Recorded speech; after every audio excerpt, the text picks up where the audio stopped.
Assalamualaikum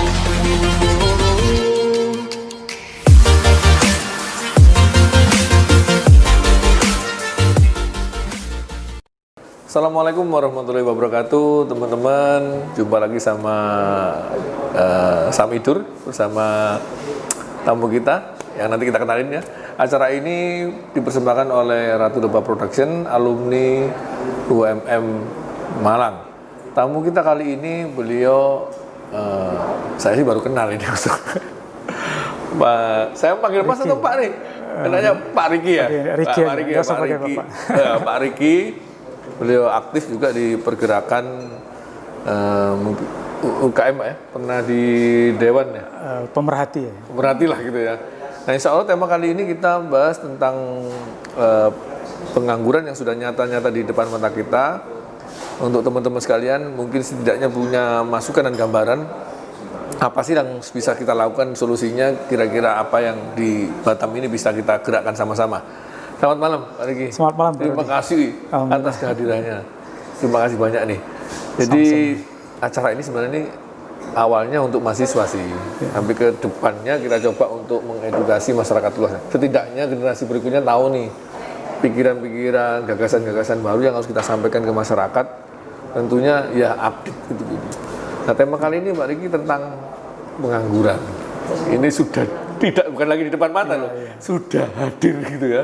Berita-berita termasuk mungkin di kota yang kita cintai ini sudah beberapa terjadi PHK di finance, di perusahaan-perusahaan. Nah, kita coba sharing kira-kira menurut Pak Riki itu apa aja nih opsi-opsi yang bisa setidaknya ini harusnya pengangguran diapain ini gitu ya. Baik PHK dan pengangguran. Silakan Pak Riki. Ya, terima kasih Pak Rudi bisa hadir di kesempatan yang luar biasa ini. Alhamdulillah.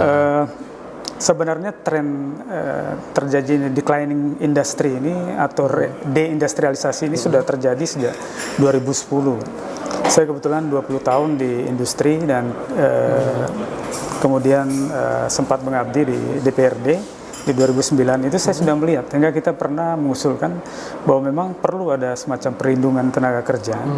Jadi bukan karena COVID saja nih ya? Bukan hanya COVID. Deindustrialisasi ini sudah terjadi sejak zamannya Presiden SBY. Cuma COVID ini menjadi barometer apakah kita akan atau terus maju gitu. Dan ini juga saya lihat sebagai ujian daripada kita berbangsa.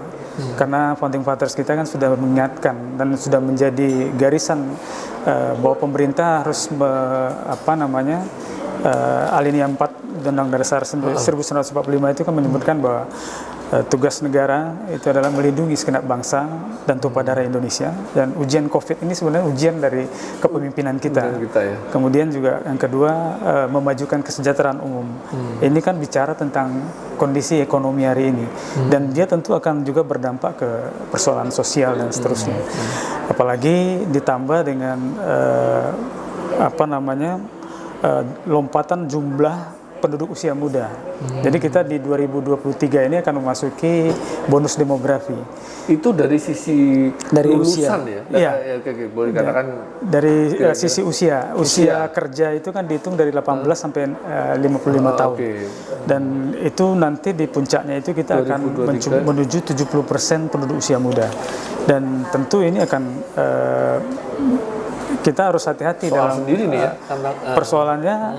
Ada dua kemungkinan, bisa menjadi bonus demografi ataupun malah disaster demografi gitu, atau demographic disaster gitu, atau bencana sosial. Nah ini yang harus kita coba jawab dalam solusi ke depan. Dan tentu kita tidak hanya mengharapkan pemerintah, tetapi juga bagaimana pentahelix atau 5 roda gigi pembangunan ini juga turut hadir di situ gitu. Alhamdulillah dengan adanya IKM, Ikatan Alumni ya, IMM, Ikatan Alumni Muhammadiyah ini menjadi suatu yang bisa juga menggagas bagaimana kesempatan kerja itu juga dibuka. Ikut hadir lah ya. Iya. Kemudian yang ketiga, tugas negara itu adalah mencerdaskan kehidupan bangsa. Kita tahu ternyata pendidikan kita pun hari ini dengan ujian COVID yang kita harus belajar dari rumah, ternyata juga tidak menyelesaikan masalah begitu. Terutama di daerah-daerah yang memang kesulitan sinyal dan sebagainya begitu. Nah, kita berharap ya pemerintah seharusnya bagaimana pemenuhan 8 standar nasional pendidikan dari segala aspek itu mulai dibenahi gitu. Kita berharap kemarin dengan tidak lagi diwajibkan ujian negara itu adalah untuk menyasar pemenuhan 8 standar nasional per unit sekolah mestinya gitu. Dan yang kalau 3 ini kita eksis, tentu harapan dari founding fathers kita bagaimana kita ikut dalam ketertiban dunia gitu. Bagaimana kita mau ikut andil di politik luar negeri. Tadi kalau kita dalam negeri sana sendiri belum belum terpenuhi hak-hak dasar dari warga negara ini. Sebagai warga negara kita. Ya. Nah, kalau prediksi 2003 artinya kan 2020, 2020 ini akhir ini sudah 2021, 2022 ada pergerakan ini pertambahan di kelas itu yang membutuhkan sebenarnya bisa jadi membutuhkan peluang kerja atau mereka menciptakan pekerjaan. Nah, menurut Pak Arief itu kalau kita pandang di menciptakan pekerjaan, kira-kira apa yang negara atau kita bisa berperan di mananya tuh? Jadi kita berbicara pekerjaan ini selama ini kan terkait dengan lulusan kita diserap di pasar kerja begitu. Dan di pasar kerja pun tidak boleh ada diskriminasi. Tapi Batam sebagaimana gula yang juga dikerubuni semut, kita juga penting melindungi anak-anak lulusan kita untuk dipersiapkan bekal bisa bersaing dengan bukan hanya tenaga kerja dari luar Batam atau dari Jawa dan Sumatera, tapi juga dari luar negeri. Nah, artinya apa? Dunia pendidikan juga harus siap untuk melakukan standar ganda atau kalau mengikuti pola pendidikan di Jerman itu dual system. Jadi dual system itu adalah bagian daripada melindungi tenaga kerja. Di Jerman itu ada undang-undang yang setiap perusahaan itu tidak boleh mempekerjakan tenaga non-skill, kecuali dia harus menyekolahkan, memenuhi kompetensinya. Nah, waktu dia direkrut sebagai non-skill, itu dia minimal UMK-nya itu 700 euro. Itu mereka ada struktur skala upah di sana, tidak boleh di bawah itu. Kemudian dia harus membiayai 2 hari di dunia pendidikan, 3 hari di dunia kerja. Bukan seperti kita yang magang di akhir sekolah. Mereka sejak masuk kelas 1 pun sudah, atau masuk politeknik di tahun pertama sudah harus bekerja. Berarti semacam kuliah kerja ya? Kuliah kerjanya langsung praktek. Itu industri itu? Jadi pemenuhan kompetensi itu kompetensi aksi. Bukan dia dilatih, disertifikasi dulu, kemudian baru ditempatkan gitu. Oh, nggak begitu, jadi sudah pola 3-in-1-nya mereka itu latih, sertifikasi kompetensi di workshopnya perusahaan itu, kemudian langsung penempatan. Nah, persoalan penempatan ini kan itulah yang harus disiapkan sejak awal gitu. Kan persoalan skill, knowledge itu bisa dilatih, tapi attitude itu kan harus dibangun. Attitude di sini bukan hanya mentalitas dia sebagai pekerja, tapi bagaimana core value dari perusahaan itu. Makanya mereka menerapkan dual system itu memang untuk dipersiapkan untuk direkrut gitu. Artinya kan perusahaan punya kepentingan untuk sampai gitu ya. Betul. Tadi itu Pak Riki, kita nih memang undang SMK, Pak itu sebenarnya kesini arahnya. Mungkin Pak Riki nangkap ya. Saya tanya nih, keluhannya apa sih? Dulu sebelum COVID itu, Pak Rudi, teman-teman perusahaan-perusahaan ini memang nyata-nyata kebanyakan mengambil dari Jawa dan sebagainya. Berkah COVID itu, mereka udah mau ngomong pakai tenaga lokal. Saya bilang berarti harus ada tab berikutnya dong. Kalau begitu SMK bisa menjadi andalan. Nah, tinggal tab berikutnya apa? Apa sertifikasi atau tadi dual system 3-in-1 tadi ya. Itu pun jadi sebuah pemutar ini ya. Sebenarnya di 2012 kita kan sudah ajukan ke pemerintah pusat, kebetulan saya waktu masih di DPRD, agar dana IPTA atau DPKK, dana pembinaan keterampilan kerja yang $1.200 per tenaga kerja asing per tahun atau $100 per bulan, itu cukup besar, Pak. Tapi waktu itu mereka baru menggagas PP-nya dan selesai pada tahun 2012 kita langsung ajukan Perda. Jadi perpanjangan izin pekerjaan tenaga kerja asing itu bisa benefitnya bisa diambil daerah selama dia punya Perda. Jadi kita pernah mendapatkan 40 miliar per tahun given. Ya, kalau tahun pertama tetap masuk ke kas penghasilan negara bukan pajak. Tapi di perpanjangan kita bisa ambil. Nah di tahun berikutnya kita coba atur, kalau ini perda retribusi, kita atur dalam perda yang mengarah kepada penumbuhan kompetensi calon lulusan SMK. Artinya gitu ya? Ya, jadi waktu itu kita biayai anggaran 5 miliar untuk pilot project 7 SMK negeri dijadikan cikal bakal LSP 1, Lembaga Sertifikasi Profesi. Di Batam ada berapa SMK? Ada 7 negeri dan menuju ke 8. Dan SMK swasta itu jauh lebih banyak.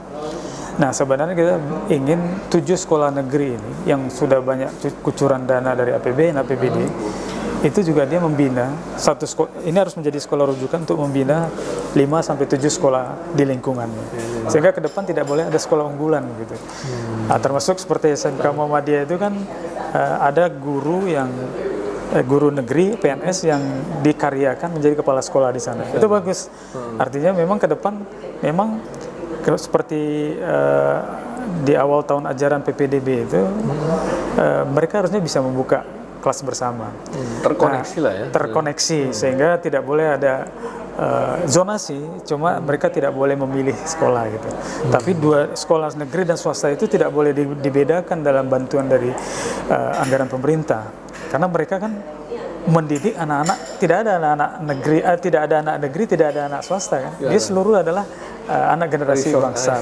Sehingga apa yang diberikan kepada negeri juga harus sama dengan swasta. Konsep alinea keempat Undang-Undang Dasar 1945 kan itu, dan kemudian menjadi acuan sistem pendidikan nasional.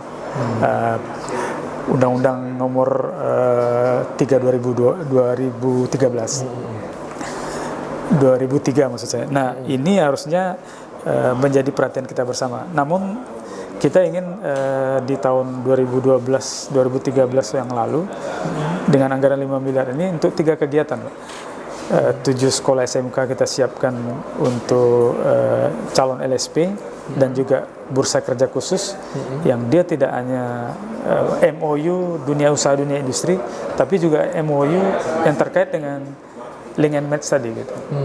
Nah, kemudian kita biayai juga 26 guru SMK, calon asesor yang punya kompetensi unggulan masing-masing yang berbeda. Nah, itu tadi keluarnya kan salah satu itu sudah kita laksanakan, Pak. Ternyata gurunya kurang katanya. Nah, persoalan guru yang ketiga, kita biayai waktu itu kita siapkan 20 guru profesional yang digaji dari APBD dengan nilai nominal 10 juta per bulan, honor insentifnya. Nah, sayangnya di 2013 keluar undang-undang revisi pemerintah daerah, Undang-Undang 23 tahun 2014 yang memindahkan kewenangan sekolah SMA dan SMK itu ke provinsi. Jadi anggaran kita menggaji guru profesional itu tidak bisa dieksekusi. Kita waktu itu targetkan bagaimana SMK 5 dia punya guru profesional dari Cipiat. Ya, dia kan nggak ngajar penuh, dia ngajar sebagai ini, dan dia juga membimbing di workshopnya langsung. Karena kan kita berharap perda yang kita siapkan di tahun berikutnya itu sudah berbicara tentang latih sertifikasi kompetensi di tempat workshopnya industri, bukan kita punya diklat sendiri gitu. Jadi kita berharap memang sentuhan langsung dari dunia industri. Jadi kompetensi aksi namanya. Nah, kemudian baru penempatan. Nah, soal penempatan ini kan masalah like and dislike. Like and dislike itu kan bicara attitude, Pak. Nah, itulah pentingnya sekolah menyiapkan anak-anak ini untuk siap bekerja gitu. Maka saya lebih setuju bukan sistem ganda yang seperti sekarang, yang dia habiskan dulu 3 tahun untuk sekolah, sertifikasi. Kemudian sertifikasi di dalamnya itu. Jadi di Perda itu kita siapkan juga bagaimana calon lulusan SMK itu harus punya ijazah pendamping atau sertifikat pendamping. Artinya apa? Dia tidak akan diserahkan ijazah atau dikeluarkan ijazah akademisnya sebelum dia lulus dulu sertifikasi kompetensi. Karena bagian dari perlindungan kerja sesuai dengan skillnya dan peminatan. Dan kita berharap ini dimulai berdasarkan laporan wajib lowongan kerja dari perusahaan yang harusnya setiap tahun dilaporkan atau per 6 bulan dilaporkan ke Disnaker. Cuma itu nggak berjalan, tapi tidak jemput bola pula dari pemerintah gitu. Sehingga pelatihan-pelatihan yang ada sekarang itu tidak tepat sasaran. Makanya sebenarnya kita mau mengarahkan ke depan di Perda itulah kita bunyikan juga pintu masuk bagaimana ada roadmap yang disusun oleh wali kota dan sampai hari ini belum dilaksanakan daya saing Batam terhadap kompetensi dan inovasi. Kalau kita bicara kompetensi kan dia sebagai pekerja formal. Kalau inovasi kan kita udah bicara tentang ide, desain, kemudian proses produksi sampai ke marketingnya dan sampai ke paten lah katakan. Ini bisa dibiayai dari lembaga yang harus disiapkan berdasarkan Perda ini kita sebut sebagai lembaga keuangan inovasi daerah. Dan ini memang belum ada contohnya. Cuma kalau mau ngambil contoh format beasiswa itu seperti lembaga pengelola keuangan beasiswa kementerian. Cuma ini bukan untuk beasiswa tapi untuk setiap warga Batam yang sudah ber-KTP usia di bawah 30 tahun, dia bisa apply untuk peminatan apa dan dia mencari sendiri pihak ketiga yang akan bisa melatih dia. Tapi memang dia asesor yang diakui oleh BNSP sesuai dengan SKKNI. Kemudian nanti dia lapor ke ke pemerintah. DP dibayarkan cashless ya. Kemudian begitu dia selesai dan lulus sertifikasi, dia serahkan sertifikasi kepada pemerintah bayar lunas. Sehingga dia dilatih sesuai dengan peminatan dan memang sudah ada dalam daftar training dan analisis yang berdasarkan wajib lapor lowongan kerja dari industri. Tapi ini kan tidak berjalan, Pak. Nah, itulah. Nah, padahal roadmap itu penting. Roadmap ini kita susun harusnya 2016-2025. Kemudian juga pembentukan lembaga keuangan inovasi daerah, ini seperti Dana Ventura gitu. Jadi dia tidak hanya untuk pelatihan sertifikasi, tapi juga untuk kewirausahaan. Bahkan harusnya bisa menjadi modal usaha dalam bentuk alat produksi, tidak dalam bentuk uang. Alat produksi ya? Alat produksi. Nah yang ketiga, ini juga kewajiban wali kota sesuai dengan Perda nomor 4 tahun 2015 tentang pembangunan Batam berbasis daya saing melalui inovasi dan kompetensi itu membentuk gugus tugas inovasi daerah. Itu juga belum jalan. Artinya apa?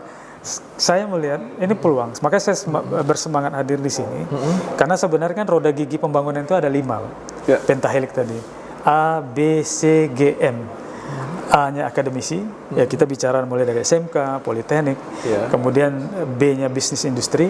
Ini sebenarnya sudah terjalin dunia industri, dunia usaha dunia industri. Itu ya? Cuma kan masih terlalu formal, belum dalam bentuk link and match yang kita harapkan melalui SMK membentuk bursa kerja, dia punya LSP, maka Schneider misalnya dia hadir untuk merekrut ke sana. Ya, dan ini artinya apa? Ini akan menutup peluang orang asing atau orang dari luar Batam karena kita ada bursa kerja ada kita wajibkan bukan hanya bursa kerja, wajib certified. Orang luar Batam yang mau bekerja di perusahaan dia harus masuk dulu di LSP yang ada di beberapa SMK, termasuk SMK swasta mestinya. Nah kemudian akademisi, bisnis industri, C-nya community. Nah kita mungkin memposisikan kita community. Community pun bisa membentuk BKK. Apalagi alumni ini kan juga ada bekerja di PT dan sebagainya gitu. Nah informasi kan lebih dekat. Iya nih di grup kita ini sering kasih omongan. Nah cuma kan tetap harus kita siapkan mereka untuk terampil. Kompetensinya bukan kompetensi ijazah sertifikat saja, tapi kompetensi aksi. Artinya apa? Kita berharap pembiayaan yang dilakukan oleh pemerintah melalui 3-in-1 tadi, latih sertifikasi itu di workshopnya dunia industri gitu. Sehingga itu lebih langsung kepada dunia nyata gitu. Bukan workshopnya, bukan kita tidak menghargai ini. Kalau ini kan LSP 1. Tapi kalau di sana kan benar-benar sudah teknisnya gitu. Nah, ini yang pentingnya community. Jadi saya berharap memang komunitas inilah yang bergerak. Karena komunitas di Batam ini luar biasa. Bukan hanya dari alumni tapi juga dari paguyuban. Ini yang saya dorong terus untuk mereka sebenarnya kan boleh saja bergerak di UKM, tapi juga menyiapkan yang skill kompetensinya SDM. bersaing dengan dunia internasional begitu. Artinya tadi kita berbicara kalau dia dikirim ke Malaysia, Singapura atau ke Dubai misalnya, kan bisa disiapkan di sini juga. Tidak mesti kita bisa menggandeng sertifikat semacam BNSP dari luar negeri untuk bekerja sama begitu. Nah kemudian yang kita memang butuh dia hadir, saya katakan kasarnya hari ini tidur, itu government, Mbak. Ada perda tapi belum diterjemahkan tugas-tugas yang diatur dalam perda itu ke dalam tupoksi dari masing-masing dinas. Nah, di tupoksi tugas pokok dinas itu tidak ada. Harusnya ketika perda ini ada, ini harusnya masuk di dunia dinas pendidikan mengerjakan apa yang terkait dengan penyiapan tenaga kerja siap pakai ini. Kemudian dinas pendidikan, dinas tenaga kerja, dinas UKM, dinas pariwisata ini terintegrasi, Pak. Jadi kita punya 32 daftar kompetensi kerja sebenarnya. Nah kita kan harusnya berdasarkan laporan wajib lowongan kerja dari dunia industri, itulah kita menyusun training dan analisisnya, sehingga kita siapkan skema pelatihan yang dibiayai pemerintah ini berdasarkan yang akan diserap oleh pasar kerja atau bursa kerja di 6 bulan atau 1 tahun ke depan begitu. Di situ nggak hadir ya? Kalau ini hadir, inilah kita katakan bahwa kita siap bersaing lebih unggul daripada Vietnam sekalipun begitu. Karena Vietnam tidak punya skema begini. Dia punya skema sewa murah bahkan gratis selama 90 tahun gitu. Kita nggak bisa, Pak. Tapi kan kita bisa memberikan ini. Baru mereka mau investasi, kita sudah tawarkan apa saja kebutuhan kompetensi kerja kami akan siapkan, dan tidak perlu ada biaya karena ada dana yang harus dikembalikan dari dana IMTA itu kepada pembinaan keterampilan kerja. Sayangnya itu nggak berjalan. Jadi kalau saya bicara hari ini, ya orang bilang itu utopia boleh, cuma perda itu ada. Ada sebenarnya. Perda itu aktif. Nah kita berharap siapapun wali kota ke depan, kalau dia melaksanakan ini, itu patut didukung. Itu mestinya tinggal jalan. Ini kebetulan inisiatif DPRD, Pak. Kita nggak tahu. Itu Pak Riki tinggal jalan harusnya ya. Sebenarnya begini, kita kan punya hak legislasi, Pak. Artinya kalau ada suatu tema yang sama dari eksekutif dan legislatif terhadap tema perda ini, maka yang didahulukan perdanya DPRD. Kalau ini memang inisiatif kita yang sudah ada tanda tangan wali kota di situ. Jadi 3 itulah yang mendasar. Laksanakan penyusunan roadmap, laksanakan pembentukan lembaga pengelola keuangan daerah, lembaga pengelola inovasi daerah, laksanakan pembentukan gugus tugas. Karena gugus tugas ini nanti bukan dari unsur pemerintah saja, lebih banyak dari unsur industrinya. Karena industri kan paling berkepentingan di sini. Iya dong. Unsur kadinnya, apindonya juga ada di sini. Dan satu hal yang memang saya melihat kalau katakan perda ini mandul, tidak. Saya secara personal juga sudah pernah berkomunikasi dengan Kabil dan boleh dicek nanti dengan Pak, maksudnya bisa dihadirkan di sini bahwa Kabil yang merespon ini, Pak. Saya hadirkan juga waktu itu undang Pak Mustafirin almarhum, Direktur SMK di Kementerian Pendidikan, itu datang ke SMK 6 di kawasan industri itu. Kalau orang dulu menyebutnya SMK kampung, karena memang nggak dilengkapi dengan sarana itu. Begitu ini nyantol, Pak, melalui peran dari pemerintah pusat tadi, ini jadi SMK binaannya kawasan industri langsung. Dan bahkan akhirnya untuk melengkapi SMK yang unggulan, dan mereka dapat apresiasi dari secara nasional, satu-satunya dari Sumatera waktu itu sebagai sekolah berbasis kawasan industri gitu. Nah kemudian melalui inisiatif kita juga waktu itu minta mereka menyediakan semacam workshop, bukan hanya workshop di sini, satu lahan sekian hektar untuk dikerjasamakan dengan pemerintah. Nah baru tahun kemarin terrealisasi, bahkan lahannya itu dijadikan Apple Academy yang ketiga di Indonesia. Sekolahnya Apple.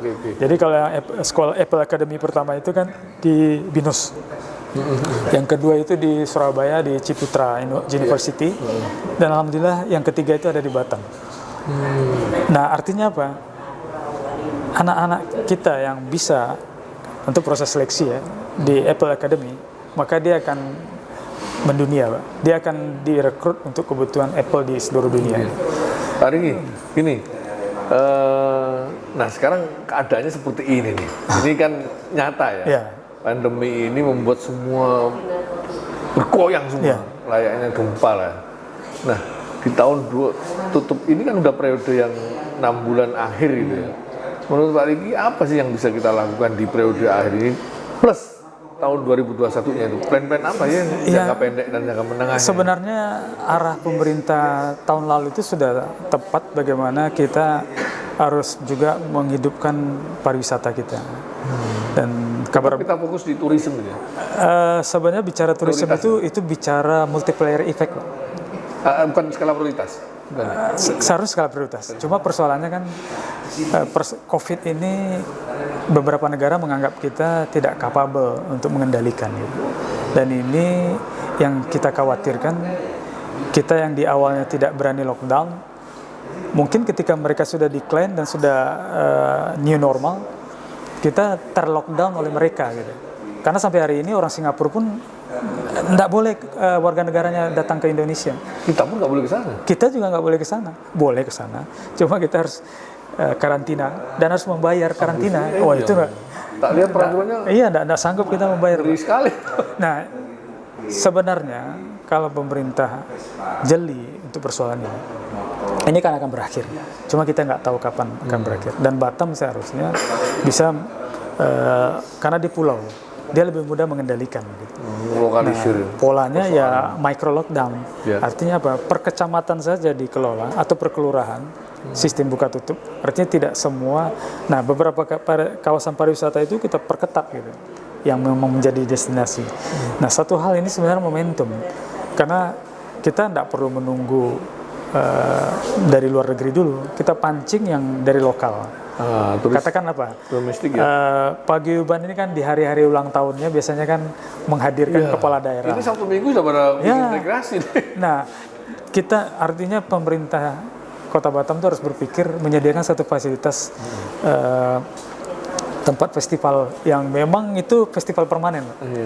Nah, setiap paguyuban boleh meminjam gratis di sana. Syaratnya apa? Dia harus bisa menghadirkan kepala daerah, kabupaten kota. Kita kan ada 500 kabupaten kota itu. Secara bergiliran mereka diundang pameran di sini. Gitu. Nah, tentu yang hadir juga komunitasnya warga. udah terbentuk itu. Iya, minimal dia ingin merasakan bagaimana makan khas yang asli dari sana. Kata komunitas Ponorogo yang tampil, tapi Reok tampil. Komunitasnya masih hadir. Betul. Yang komunitas Malang, dia kan hadir dengan khasnya.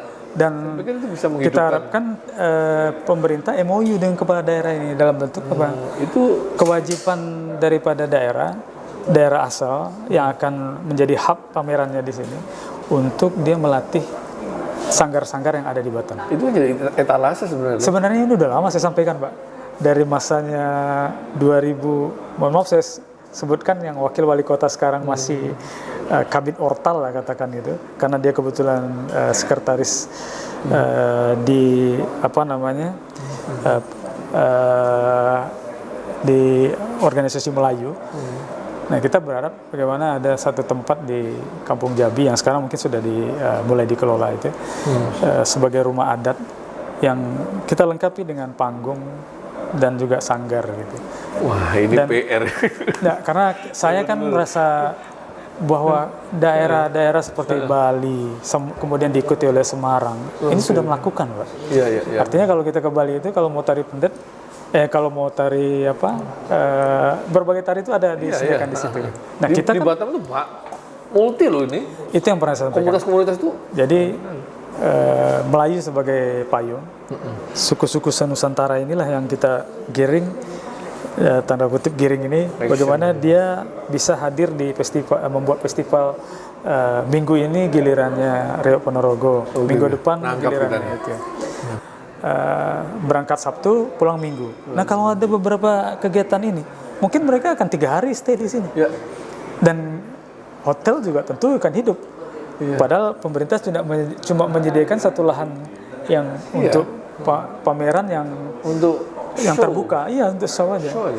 Jadi harusnya inilah etalase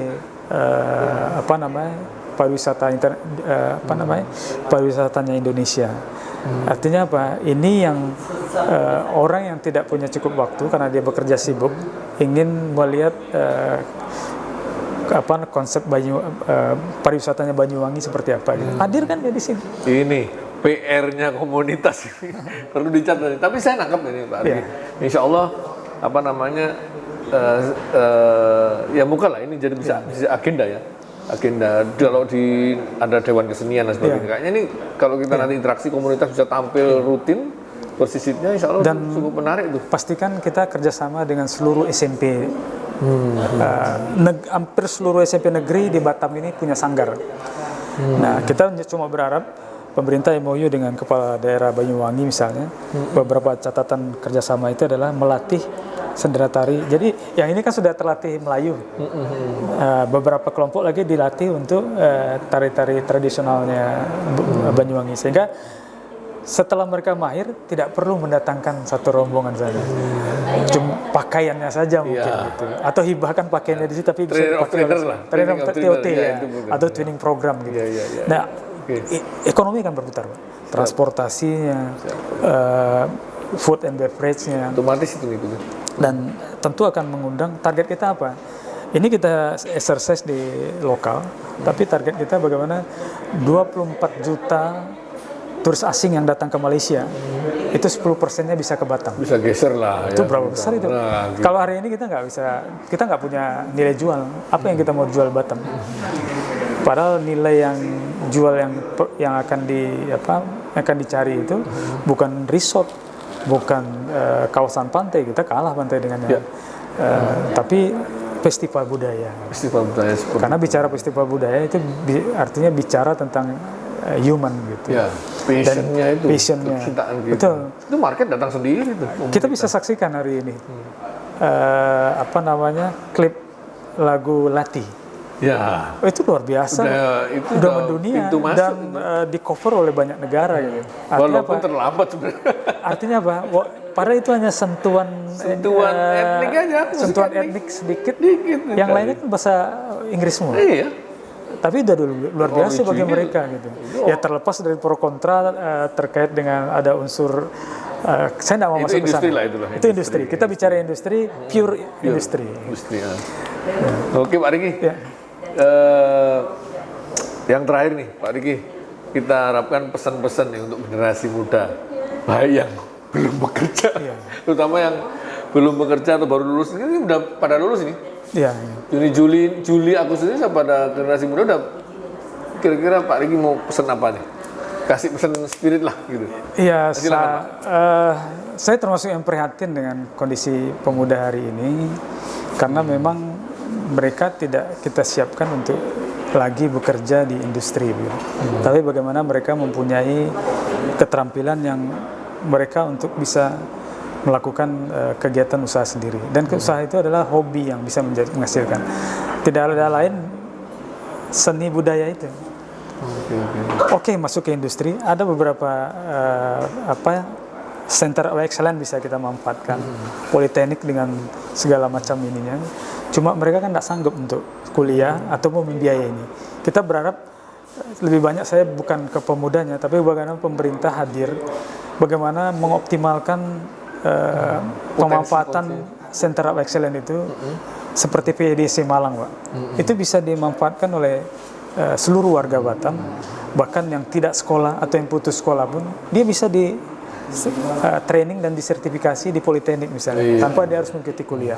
Nah setelah itu dia bisa mandiri secara ekonomi begitu. Artinya kesimpulannya ini kemandirian total. Sementara posisi seperti ini kemandirian total ya. Kalau saya melihat posisi pemuda hari ini adalah seperti kayu tersandar, Pak. Perlu ada peran pemerintah terutama mendorong mereka untuk bisa mengalir bersama kita. Perlu ada peran komunitas, perlu juga ada peran bisnis industri yang hari ini laporan CSR-nya pun tidak terlaporkan. Kami juga menginisiasi Perda CSR di 2012, tapi sampai hari ini itu tidak pernah ada laporan tahunan. Padahal itu adalah kewajiban, di Perda itu disebutkan kewajiban dari sekretaris daerah untuk melaporkan mana yang sudah melakukan, mana yang belum. Jadi insentifnya seperti itu. Kita tidak mengatakan bahwa ini sudah melakukan, tapi yang belum kita umumkan. Gitu. PR-nya banyak sekali. Oke Pak Riki, next kita ketemu lagi, insya Allah dalam momen yang lain, dan kita perlu menggali banyak masukan, karena saya pikir dan teman-teman di komunitas ini ya, kalau alumni itu memang sebuah pergerakan lah. Jangan sampai kita juga ya duduk-duduk kan enggak begitu. Tapi alumni bisa menjadi tadi, sepakat kita, alumni apapun alumninya adalah sebuah bagian dari roda gigi yang harus mendorong pergerakan, pemberdayaan semua lini sebenarnya. Bagi pemuda kita yang alumni, ya sudah waktunya untuk berdakwah lagi. Oke, terima kasih Pak Riki. Saya bersyukur banget nih. Next time kita ketemu lagi. Teman-teman alumni, jumpa lagi nanti di season berikutnya dengan Pak Riki tentang pembahasan yang lebih hot lagi. Assalamualaikum warahmatullahi wabarakatuh.